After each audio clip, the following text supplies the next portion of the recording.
Ma mère, PIP, un anniversaire aujourd'hui. Voilà, 5 ans qu'entrait en vigueur l'interdiction de fumer dans les lieux publics en France. Question ce midi, cette interdiction est-elle respectée? Eh bien, ça dépend. Aurélien Chopin, Fodé-Guirassi.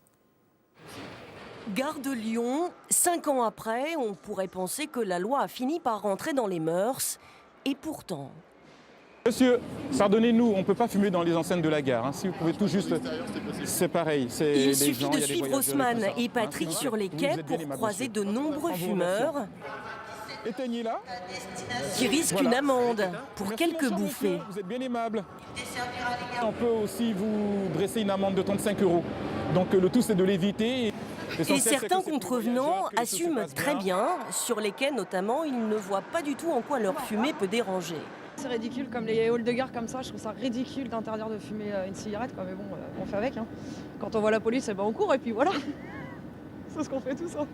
Depuis 2007, il est interdit de fumer dans les lieux publics, comme les gares, mais aussi au bureau.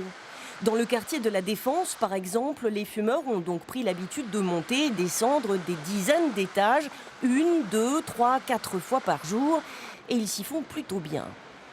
On descend 15 étages et puis on sort fumer une cigarette, on discute avec les collègues, on apprend plein de choses. C'est très respecté, puis je pense que s'il y a quelqu'un qui fumerait à côté de moi sur mon lieu de travail, je serais très dérangée en tant que moi-même fumeuse. Ouais. Donc voilà. se ferait jeter. Oui, je pense que la personne se ferait jeter aussi. Ouais. La plupart des grandes entreprises jouent le jeu, mais ce n'est pas le cas partout. L'association de Maria reçoit de nombreuses plaintes de salariés.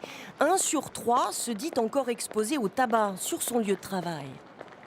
La plupart des cas qui arrivent dans notre association, ce sont des petites et moyennes entreprises, des gens avec moins de 10 salariés, dans lesquels effectivement les patrons fument, les directeurs de services fument, et très étonnamment beaucoup dans la fonction publique aussi. Ce qu'on peut affirmer, grâce aux lois anti-tabac successives, c'est que ces images font définitivement partie du passé. Les non-fumeurs respirent mieux.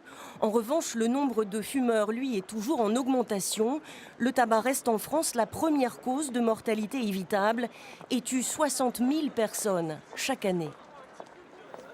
Après la loi anti-tabac.